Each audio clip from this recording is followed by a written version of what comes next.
Hello, Eagle readers. This is Stephen Bridges, and this is your sneak preview for the Goldthwait Eagle, the October 5th, 2011 edition. This week, the Goldthwait Eagles will host Reagan County Owls Friday at home finally after 930 miles of traveling. We're going to finally have a home game, so let's all get out there and cheer on our Eagles.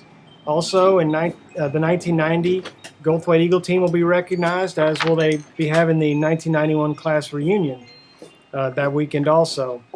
Big Jim will be talking at the general store this Saturday for the Mills County Chili Cook-Off. He'll be giving you chili cooking tips and grins there at the general store. The Farm Bureau Convention will be held Saturday. There's a full page of photos from the Prairie Experience, number 2, that they held this last weekend at the Duran Hotel. The Goldthwait Family Fun Day will be coming up in 2 weeks. We wanted to get that in the Goldthwait Eagle early enough for everyone to have plenty of notice to get there.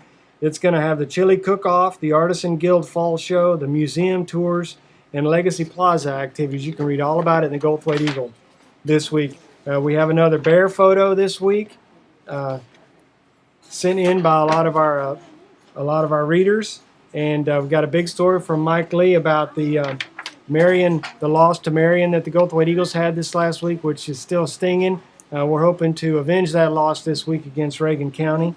There'll be an international Observe the Moon Night, October 8th, and so we're hoping everybody can show up for that. That's in the Goldthwait Eagle. Let's see, the Central Texas Council of Governments notifying all the residents about the first call notification system they've got in there now. So you can please read about all that in the Goldthwait Eagle on page 6A. Like I said before, the class of 1991 is going to have a reunion October 7th. You can read about that. The courthouse steps 20th show is going to be held along with the Artisan Guild Fall Show. That's all going to be happening in that day of fun, the Family Fun Day. There's also a very important story in the Ag section on 8A this week about registration numbers now needed for ag sale tax exemptions. So anybody who buys things with tax sale exemptions are going to need those numbers. So please read all about that. There's a lot of fire safety tips this week. There's 2 full pages of Goldthwait Eagle photos that I took during the Marion game this past weekend. You can see all those on the football pages. You can see George Moore in his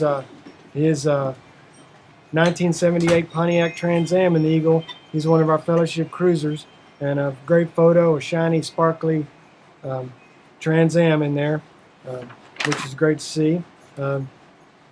Bishop Dan Solomon's going to speak at the Goldthwait First United Methodist Church soon, so you'll want to be reading all about that. We have several letters to the editor this week, along with band notes and a City of Mullen fundraiser. We've got the Eagles running cross country at Lomita. We have See You at the Pole snapshots this week. We have a full page of a Prairie Experience, the Legacy Plaza fundraiser, a full page of those photos and snapshots that I took while I was at that event, which was a great event. And then we've got the Mullen Bulldogs as they took on Rising Star this week. Full story there. The Jenny Trent Do Library Notes, the Friends of the Library Corner, news from the museum, Sheriff's Report, goes on and on. It's 24 full pages this week, full of all kinds of local news and events that you need to know about. Pirates, the Pretty Pirates Cross Country, they did excellent at the Lomita Cross Country meet. The JV Eagles, big news this week. They beat the Brownwood JV team this week, which is a great accomplishment for our young boys. We're very excited for them. And then, as always, there's our big classified section, 4 pages of classifieds and real estate section. And then, of course, you've got Bridging the Gap by Georgie Bridges. So, as you can see, we've got a ton to read this week in the Goldthwait Eagle, and I'd like to say a word of thanks to all my ladies for pulling up the slack this week. I've had a big touch of the flu. They're like they say, there is no touch of the flu. I had the full-blown flu. So I've been down for a few days, and I'd like to say thanks to all my ladies for pulling up the slack once again. Thank you. This has been your Goldthwait Eagle Sneak Preview for October 5th edition.